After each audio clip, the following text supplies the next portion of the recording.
Hello, everybody. Welcome in to the ACFL Weekly Podcast. I am not Johnny. I am Seal playing host today. Johnny is still in mourning for the Tyquan Thornton release.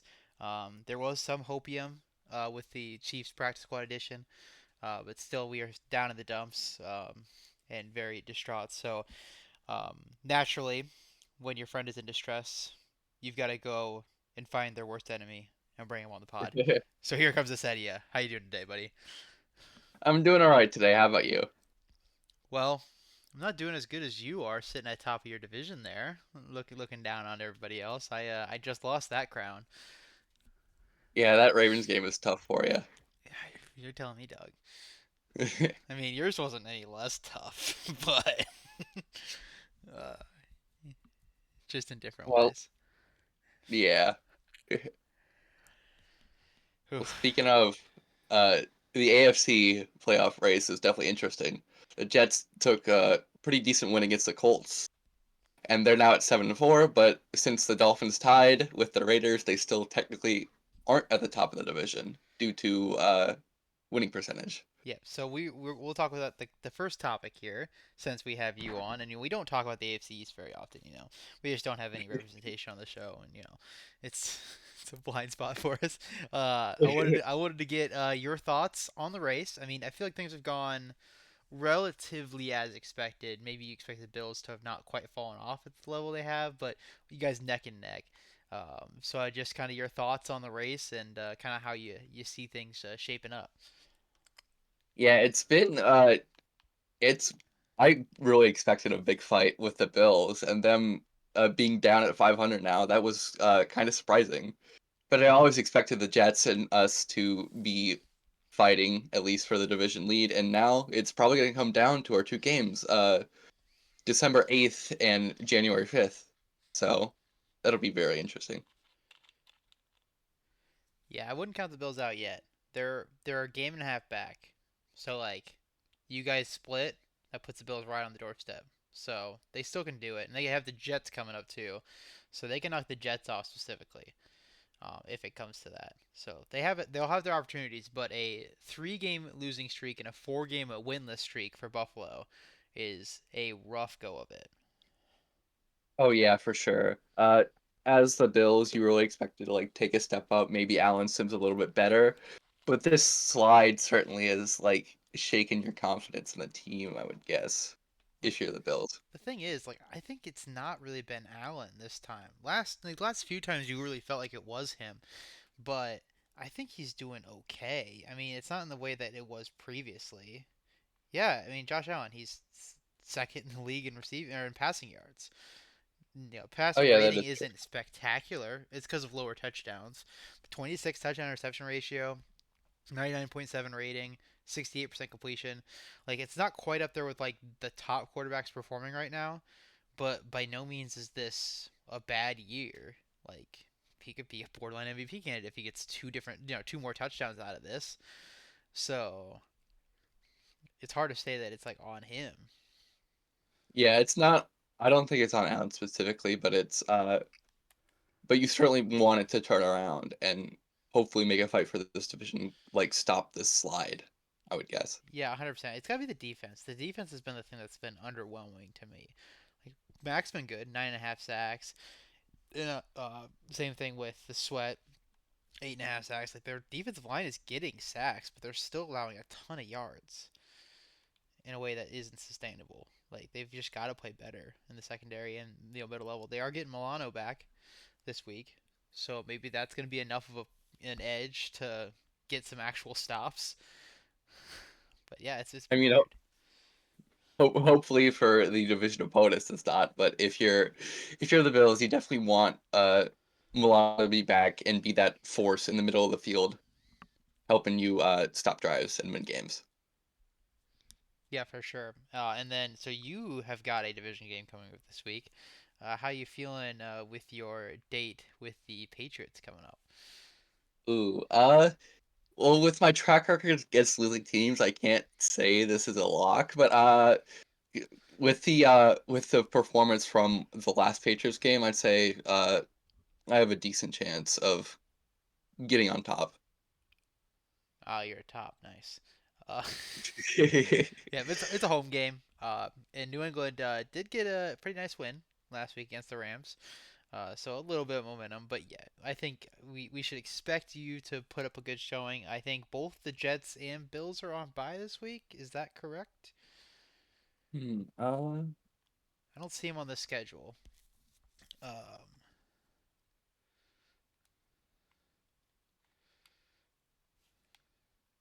Bills are definitely on bye. I got to their schedules. Check the Jets.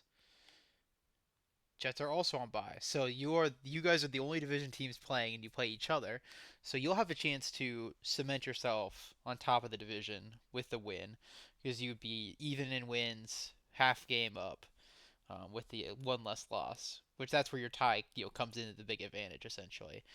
You won't really yeah. have to worry about tiebreakers, except for with the Bills, who you do have a tiebreaker over, which is it's so funny. I can't.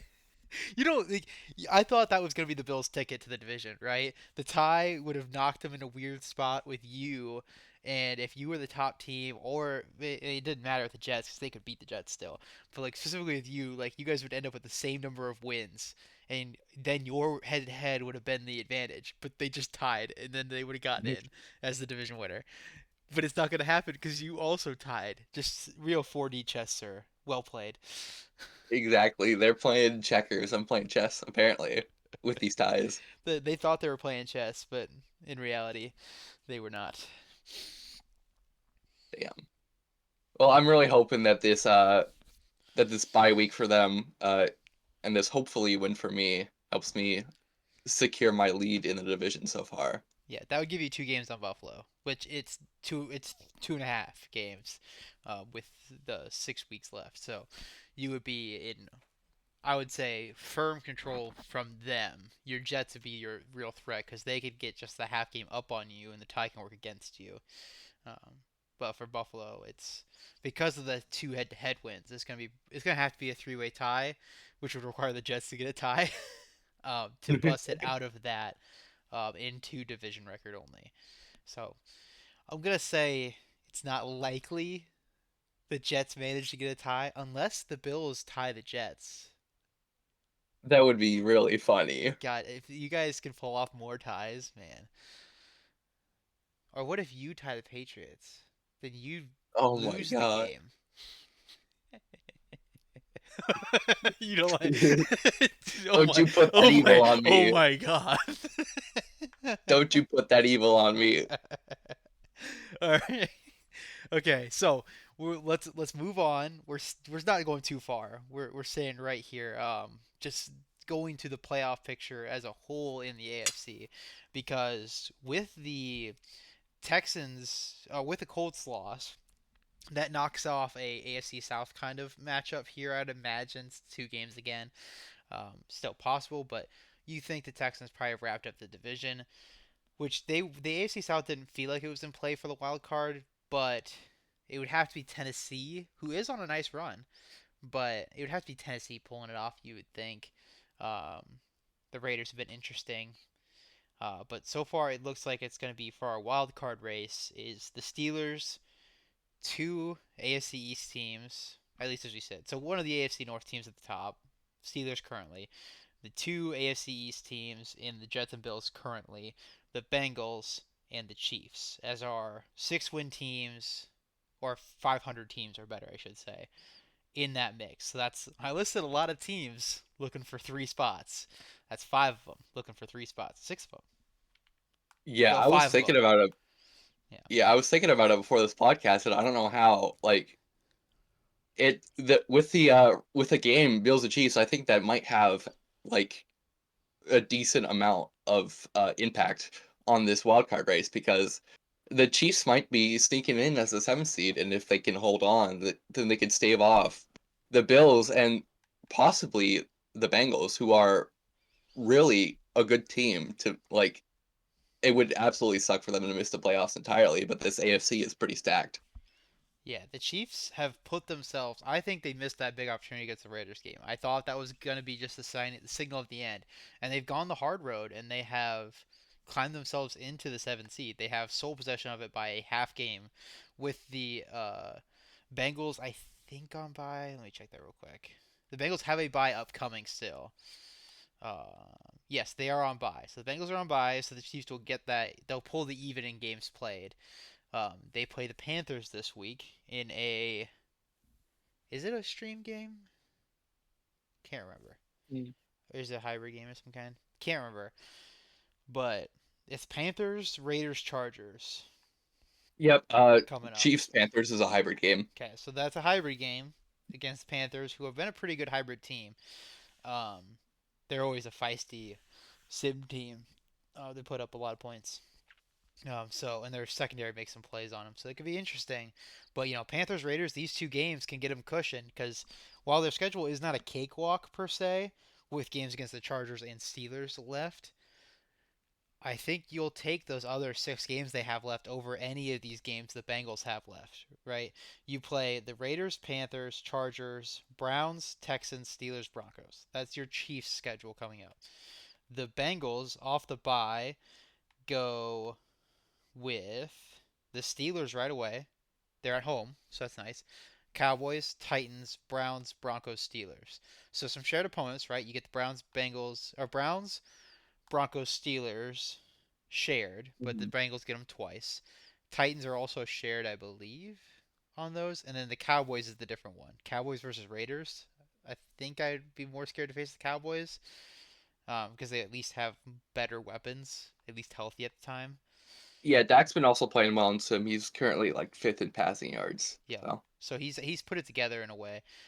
You definitely would take this Chiefs schedule outright. Plus, the Chiefs get their Chargers home game. So it's a division game. They have not played well against the Chargers in recent years, but if there's going to be a game they win, it's probably the home one, as well as getting the Texans at home. It was Texans Titans, so the Titans are flipped. So I mean, you definitely rather play the Titans than the Texans. So maybe it comes closer to a wash, but the Chiefs have an extra half game to play with. So I would not be surprised to see, both these teams go 500 the rest of the way. Chiefs get the hook, they get the spot, just because of the hard games coming up, and the Bengals haven't played great football yet. yeah, like I feel like they've underperformed with their like win now roster. Like definite Super Bowl hangover at least so far this season. So you're hoping that they turn it around. Well, I guess you're not hoping for it, but the Bengals certainly are. Yeah, the defense has been the thing. They haven't played to the level that you would expect at all, and there's no real thing to point to other than just maybe scheme, I guess, right? Like these corners are nasty, but they're not stopping. They can't cover a parked car right now. Like they're out there running wide open.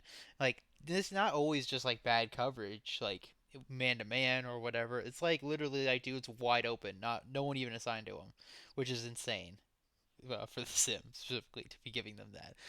But it's rough right now. Yeah, honestly, like with the Bengals, your point being that they like have nothing to point to. And it's just like it would be disappointing if I was in that situation for a team just be over 500 when we went to the Super Bowl last year. Especially given how much better they are. They didn't lose anything. Like they only got better. They can't really run the ball right now compared to last year where they were such a dominant running team. Like anytime that Jacobs was healthy, which was not much. Last year he was hurt a lot, but he would literally put up like 150 yards every healthy game he had. And now they can't get him over like 3 yards per carry.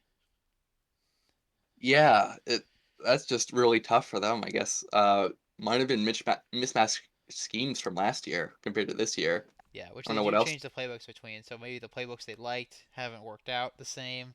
I'm in a bit of that on offense specifically. The playbooks I've shuffled around to have not felt great, uh, for sure. So, but then again, like the Bengals are scoring points. The Bengals are also still plus 25 point differential. Like they're still one of the Oh, best point differential teams overall, even with their defense struggling. Like they allow the most points in this playoff race, barely over the Bills, but hmm. it'll be interesting, man. I don't know. Yeah, I don't know. These Titans could make a run too. I'm thinking. that they have a legit chance for the division, probably. I mean, now that Bo Nix has stopped throwing the ball to their team every play, it surely does. Like, there's no reason they can't make a run. They're at 4-6. That puts them, 2 games back. Well, actually, a game and a half back of the Texans. So, I mean, they're interesting. That's the Texans. Like, they didn't shut the door on the division. They should have, but losing 4 straight, and they're probably gonna start feeling some heat from one of these teams. They're all at 4 wins. One of them is gonna go on a, either Titans continue the run, the Colts bounce back, kind of complete the run they were on. I guess the Jags could do it. They're all 4-6, 4-7. Somebody's gonna make a run on them, and they're gonna start feeling that heat. Um, we'll Yeah, I see. definitely think if the Titans could pull off, because they play the Texans next, Okay. if they could pull off this win against the Texans, they could definitely like be in contention Yeah, I mean for it the ties them in the fourth seed. loss column with the Texans still having a bye left, so they could all, but they basically control their own destiny if they win this game because they just would need to win that extra game and win out, and they're in, or match the Texans win total out, and they're in. Yeah, so we'll see. I mean, the path for the South is going to be under 500. Oh yeah, Like the Titans could do it, right? They could go what would it be 5-2 the rest of the way. That's not undoable. The rest of them would have to go 5-1. That's not happening. 5-2 yeah. The is Titan, slightly doable. yeah, Titans have Texans, Commanders, Jaguars, Bengals, Colts, Jaguars, Titans, and Oh, so so I don't Jags twice, Colts, and then the Texans Colts. games. Yep. They've only played one division game. So yeah. Well, that works out great Uh. for them. Holy shit. They are on one in Like, the division. I don't know who they lost to. so yeah, you Colts. really only have one really tough game in the Bengals, and Yeah. so I definitely think these Titans could run the table at the end of the season. And they've won tough games already. They really have chosen the hardest road. That's so we did it. We're gonna have to do a segment later of our long shots to make the playoffs, but that might have to be it, right? They're a game and a half back. Yeah, Their only shot is really the division, but I think they can really do it. The game this week is the thing. If they pull off the game this week, they've got an easy schedule. They'll be in the driver's seat. Maybe not quite the driver's seat. They'll be front row of the bus yeah, because technically the Texans would still have the division until they win that bye week game if they do against the Commanders, which you have to feel good about. Get back to 500, 6-6, head of the division. but I think this does all predicate on winning this next game against the Texans. Yeah, I mean, it's gonna just be hard. It's on the road. It's one of those you don't necessarily need, but you're gonna need help then, because there's just not too big of a deficit, even if you lose 2.5 games. But like with that loss just happening, you might think you can come back from. But yeah, it's time's running out if you lose. Yeah, for sure. It depends on if the Texans' offense is back to where it was at all, then it's over. It's a wrap. But Tennessee, I Yeah, mean, they're so injured too. That's the crazy thing with this run, is they've been just so injured. I think they're still very injured for this week, because Chris Jones is not back. He's still out for 3 more weeks. They are getting Njigba back, which is nice. Still down Dana, still down Josh Reynolds, so the receiver room getting a boost, but still pretty thin, and down Pokic as well. So injuries everywhere for these Titans. yeah. It'll be interesting though, for sure. Yeah, I think they're my team though, my long shot team. Did you have a different team that you maybe thought of as a long shot comeback team, either conference? Uh, I was looking at it, and besides the Titans, I don't really. Maybe like I don't. Maybe one of these NFC West teams, if you count them as a long shot. I mean, if it was gonna be one, it might be the Cardinals as a wild card. Wild card's at 5-5 right now, so they are a game and a half back of that same deficit as the Titans. Trevor Lawrence is out for 2 more weeks still, though. They won a game without him, Oh, but like, I don't think that they. I don't think they'll be able to have enough time with him back. yeah. Other than these Titans, these I don't think there's really any great long shot candidates. Yeah. We did a little out of order just because of the Titans kind of hitting me as a clear long shot. Because it was going to be the Cardinals before that. It's the only team I think has any juice in those 4 wins run to Yeah, do it. The Cowboys had a run. They've dropped two straight now since they get back to 500, which is rough. But anyway, so the NFC wildcard picture. We were just going to touch on this a little bit. So right now, the Giants hold the 7 seed. It's the two NFC North teams behind the Bears, the Vikings and Lions, at the 5 and 6 seed. 7 and 3 Vikings, with a full 2.5 game lead over the Falcons, who would be like the team to like eliminate them from the playoffs, because you need to go down to the 8 seed to fall out essentially.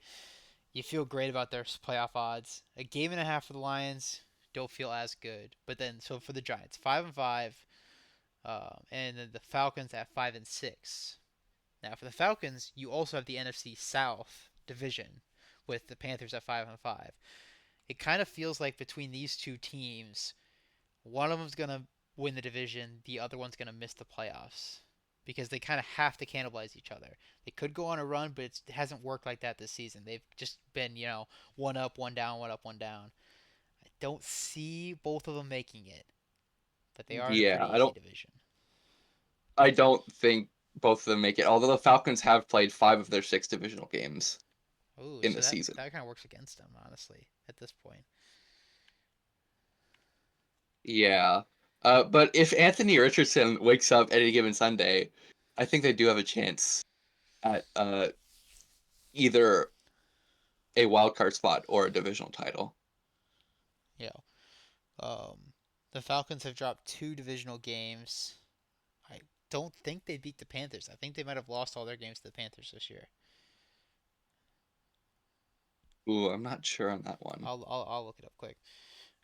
Because that would just go into our tiebreakers to see um, who would win if they end up with even records. I think that the Panthers beat them twice.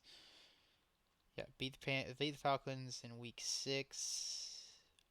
Oh, they still play No, the Panthers they last play week game. 18. Yeah. So okay, Panthers. They could draw completely dead even then. The Falcons have literally just that one last game.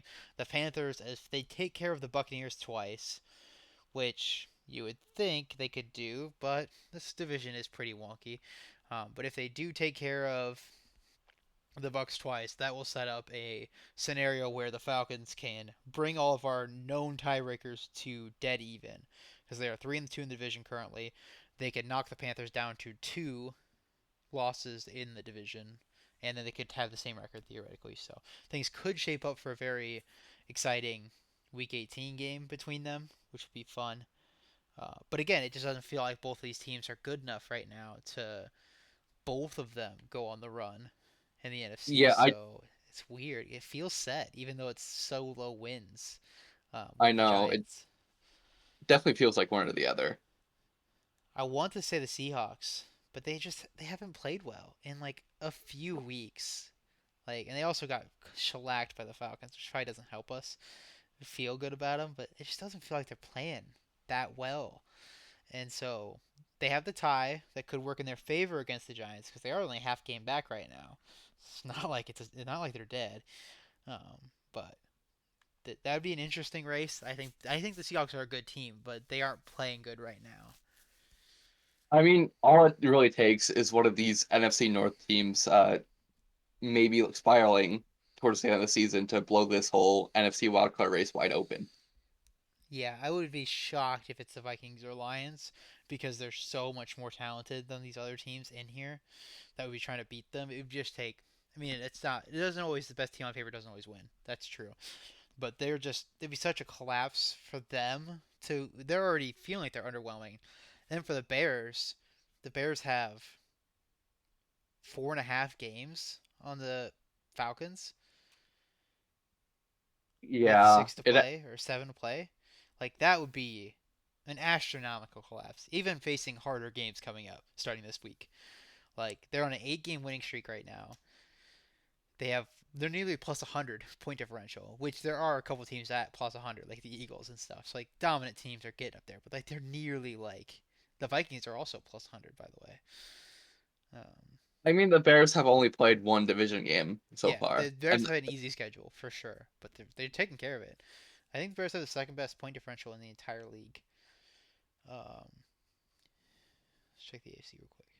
Because yeah, they had the second best point differential in the entire league, right behind the Eagles. So while it's been easier, feels great to be in the NFC North. Uh, their schedule they're facing this year, not specifically because the team suck. This the schedule they have is nice. Um, they'll have the test this week, but even still, like if they don't look like a team that's primed to fail every test in a row, end up at 9-8, and give one of these teams a chance to steal a spot. well, yeah, but I'm just saying if like the Lions have a couple more games like they had against the Titans, then maybe one of these teams can sneak in. Listen, they ran into a buzzsaw. You know, Titans are going undefeated, baby.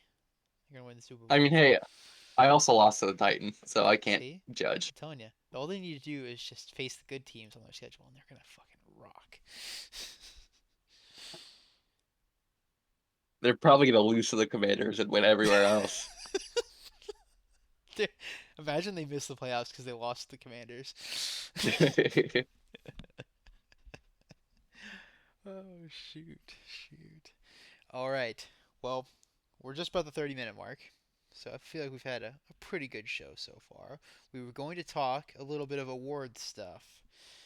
So did you have notes for the awards that you wanted to go over? Or do you want I me to lead? did. Okay, perfect. I'm thinking MVP. It's honestly, I think it might be Burrow, maybe the front runner right now because he leads passing yards, he leads passing rating. He's second in passing touchdowns with 25 by Rodgers with only 9 picks. And I definitely think Hurts maybe up there. Yeah, if And it was then, like real life, Hurts would be like the odds-on favorite by a lot because he's on a 10-0 team and playing well. You know, I don't. We haven't oh not done yeah, that. We had Mahomes win one and he missed the playoffs, so we have not cared as much about the record, which I think is the just way to do this. I don't think it is right that they care so much about record in real life. So, um, voting like here aspect, completely agree with the Burrow front runner. yeah, I think Purdy might be a good dark horse. He doesn't have the yards. He's fifth in pass running, but he does have great efficiency with 24 touchdowns, 4 picks. So you have to remember though, it's yards per game still right now. We haven't equalized yet, right? He is Oh ninth in yeah. yards per game. So he's a little lower in raw yardage, but he is 15 yards per game lower than Lamar, who has over 3,000 already, 20 less than Josh Allen, who is at 3,100. So that's where he's at. Like he's a good rung below Burrow, for sure. Mhm. But he has one less touchdown and five less interceptions. So if you scale this up one more game, especially against a great defense in the Bears, if he can put up a performance that's like 260, his averages, right? If he puts up 260 yards, he puts up what? Yeah, so 260 yards, three touchdowns, one pick. I think you can probably start talking about him as a real candidate. It would be a Yeah. huge increase on his percentages of interceptions, but that would give him probably the touchdown lead or very close to. His yardages would hold against the best defense right now, scoring wise at least. They'd probably win that game. So I think that would be a statement sort of win to put himself into the conversation.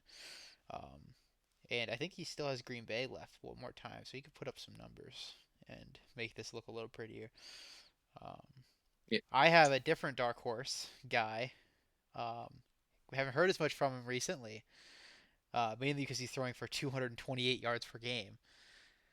But man, if Baker Mayfield has like three great games down the stretch, his numbers are going to look fantastic.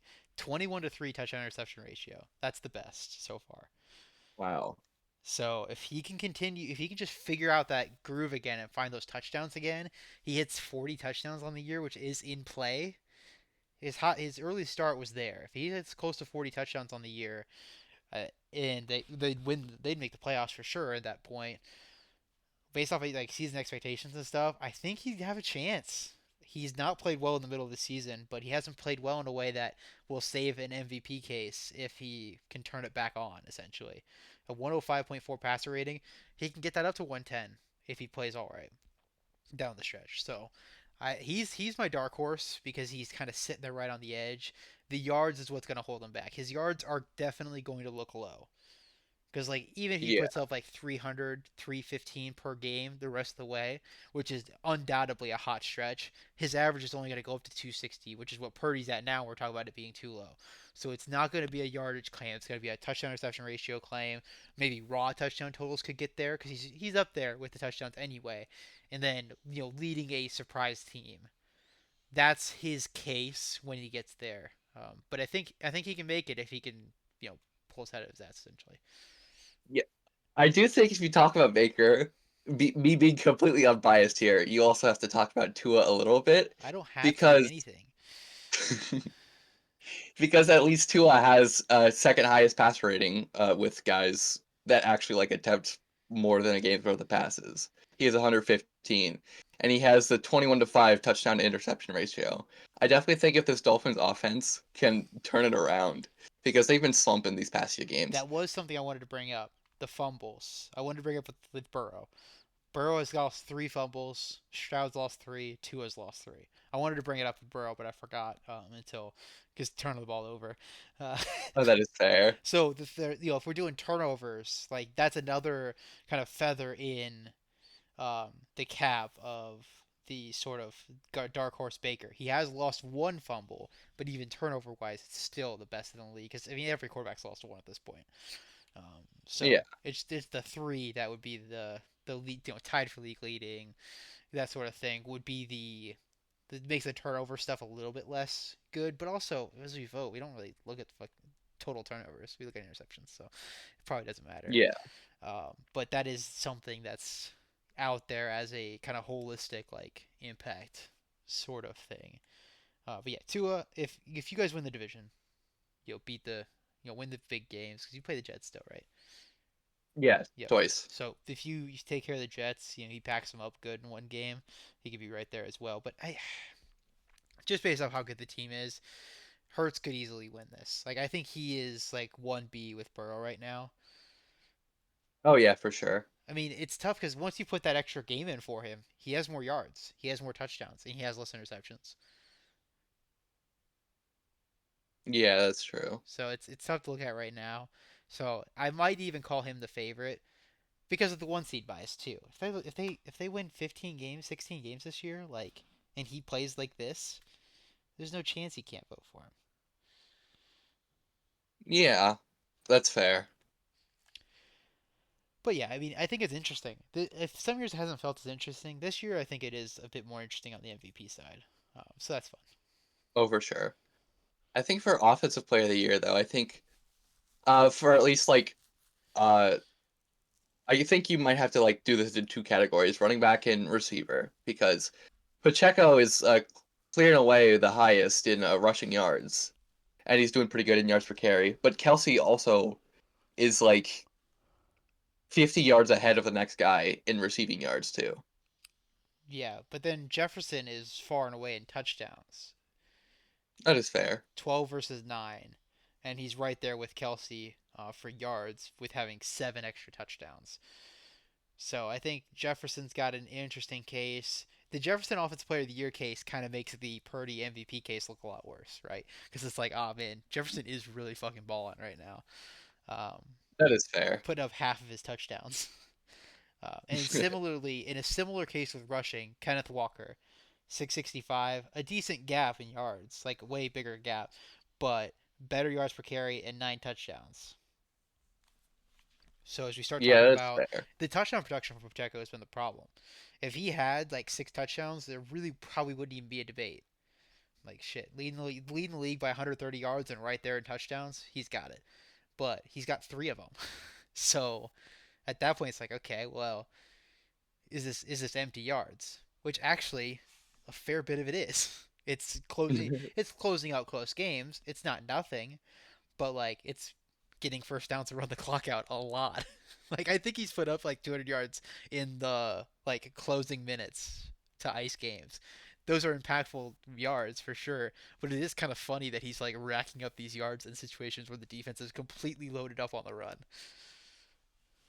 I definitely think Najee also like has a long shot case, just because he's been like he's second in yards, second in touchdowns. I definitely think he has a long shot case, but I definitely think if his production continues, I think he might be able to put his name in the ring. My long shot case is Christian McCaffrey. I mean, that's true. He does have the yards per game, but he's been injured. Yeah, he's been injured and he technically shouldn't have played those 2 games, but like fuck it, if he goes crazy and puts up 120 yards per game through 10 games, that's probably gonna beat the Pacheco yardage outright. he Yeah, might lead true. league in yards with 10 games played. Yeah, if he does that, that's probably automatic offensive player of the year. I think he's going to be Maybe. close regardless. He put up like 115 still with the Raiders that first game. So it's not like he didn't already do it.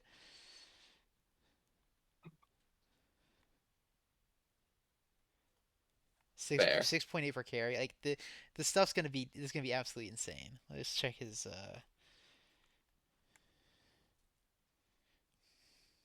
oh, only 75. Okay. He had a big week against the Bears. Yeah, the Dolphins didn't give up. We didn't give up 100 yards against CMC.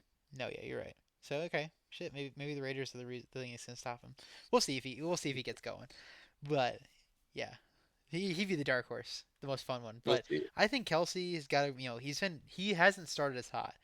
He's been really good the last like 4 weeks. He's kind of actually gone with the Chiefs team to a degree. They didn't really look good to start. Those they might not get it, and then he just turned it on in a way that was perfect for them. The Jefferson touchdowns. Nobody's probably catching this Jefferson touchdown number. Nakua's been injured, so Yeah, maybe Nakua comes back. the rest of the guys that have 8 are Campbell, Ayuk, and Judy, and then the rest, and then there's a bunch of guys who have 7. Yeah, but usually you'll expect touchdown guys to be the highest volume guys, where it's like Brian Thomas Jr., rookie, Tyler Boyd, Rams. You know, DJ Moore on a great team. Does he rack up double the touchdowns to catch up to Jefferson? Probably does double it and get to 12, but is he going to catch Jefferson? Probably not. Kelsey, he already has 70 catches. Is he going to turn the next 50 into 10 touchdowns? Maybe. Could. But it'd be hard to. It's an interesting case. Yeah. The Jefferson one is. He's just done so much. He's had so big games, too. It's been insane. Oh yeah, speaking of Brian Thomas, I think he might be my pick for offensive rookie of the year. Yeah, I was looking at him when we talked about it previously, doing a rookie check-in. I think he's kept the pace up. He is fourth in the league in yards and has that 7 touchdowns, so he's kind of in that top echelon that you were talking about, or right there with those Ayuk and Judy, and obviously ACFL god Paris Campbell, Of course, of course. Who else? I don't think the rookies have played particularly great for the quarterbacks to like totally take him out, right? Caleb, I think his yards per game has fallen a little bit. Touchdown interception isn't great. And we talked about his case being pretty solid, but maybe not good enough already before. Um, Nick's still negative turnover differential, but he's actually playing well, but there's just no chance he wins it. Daniels has just done so poor in like certain like moments and he hasn't put up the yards per game. I don't think he has any chance of winning it at all. for sure. So like that's it, right? I definitely think the only like quarterback that could even like uh compete is probably Drake May, and he'd have to turn it up these last few weeks. Yeah, we're May's a little higher in yards than I thought he was. I skipped right over him. Snub. But the interceptions is high, 17 of them. That's gonna be the tough Yeah, thing to get over. Um, Say if they win the division, he's got a good chance because he'd have to play well for them to win it. Passer rating's low, in part because of the interceptions for sure.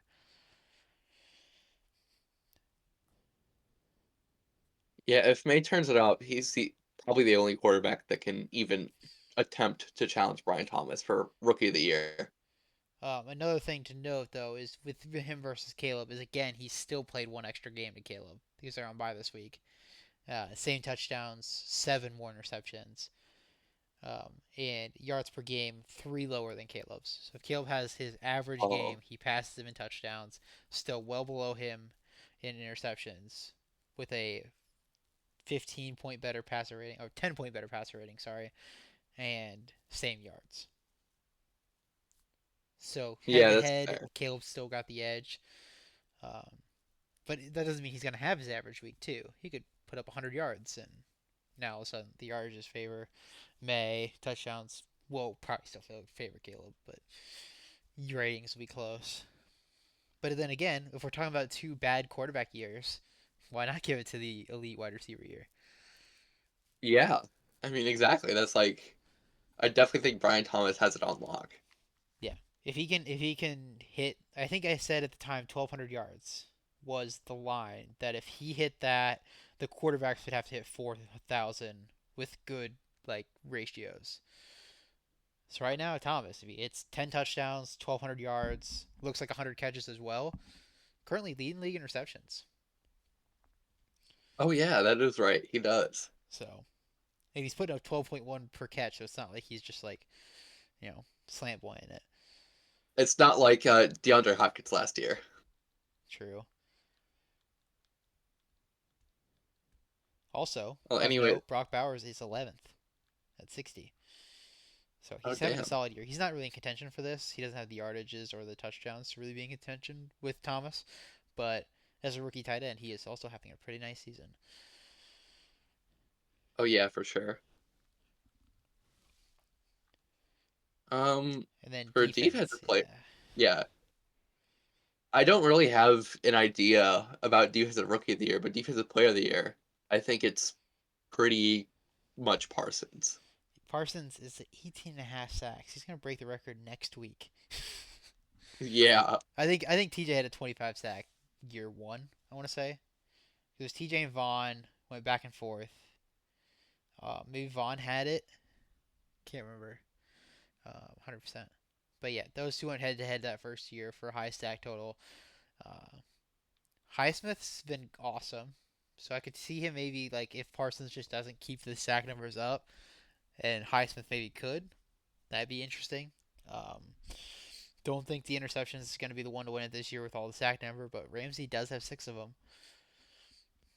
Yeah, Ramsey does have six, and then it's White, Slay, and Bush, and then Johnson for five, and then a bunch of guys at four. Devin Bush, Devin Bush. what a guy, what a dog, dude out here. They don't even want to be playing him, but he's just out here just fucking cooking. I love it. I love it. Let's see, rookies.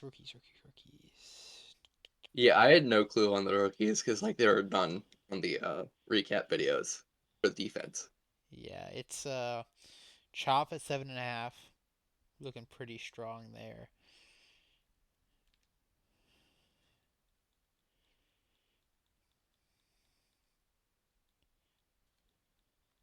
Yeah, it looks like Chop's leading in tackle for losses too.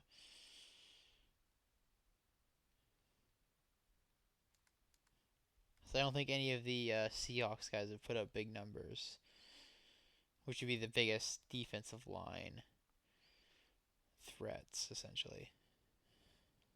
Yeah, so would it be safe to assume his chops to lose? I feel like you have to think that for sure, because I don't see anybody else even in the stratosphere of rookies specifically. Has Quinion done anything or no?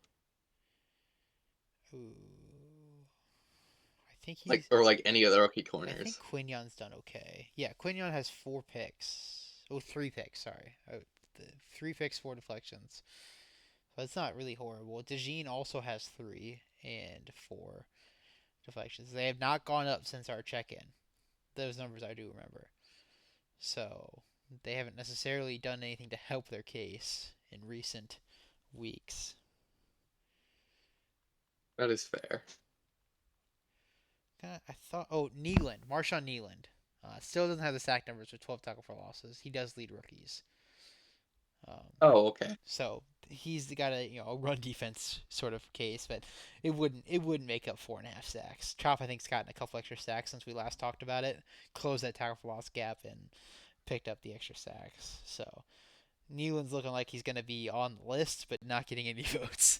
Oh, just because there's no reason to vote for him if the other guy's gonna basically beat him, and the only thing was his strength and run him away. I think he's leading AFC in rookie sacks though, with only three. Damn. Yeah, because Johnny Newton has three also,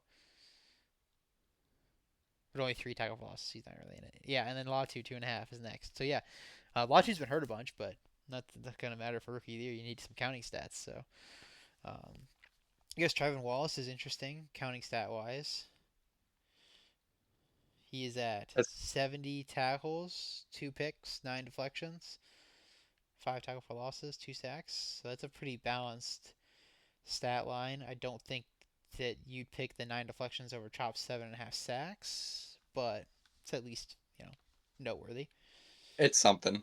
One of those interceptions was against a kicker, so that doesn't really count. Also, Fake interceptions. fake interceptions. The lamestream media wants you to believe that he has two interceptions. Fake news. Fake news. All right. Well, we are to the point of the show where we do our closing remarks. Did you have anything you wanted to add or any foreshadowing to the week of things you don't know are going to happen yet?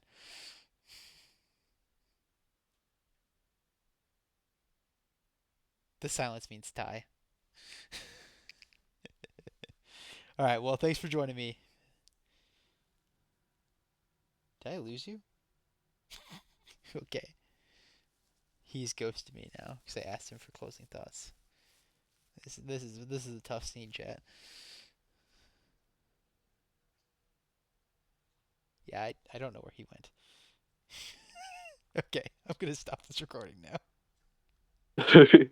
You just ghosted me. Ah, you're back now, you son of a bitch. My computer died on me. My screen turned off right after closing remarks. Oh my god. It's staying in the show. It all stays in the show. Okay, let's take this again. Do you have any closing remarks, good sir? Well, it's definitely gonna be a fun rest of the season, Well, now and I hope to see it. we've cursed. You've cursed us now. Cursed us all to Damn. hell. All right. Well, thanks for joining me, so I didn't have to do this alone and talk like a crazy person. I just do that during the games, not during the podcasts. Oh yeah. All right. Well, again, this was Esedia joining me for some AFC East correspondence. Johnny, hopefully we'll be back next week. Hopefully recovered from the traumatic news, um, and we will be back to normal with him hosting it instead of me. So this has been another week in the ACFL. Thank you guys for tuning in. I'll see you next week.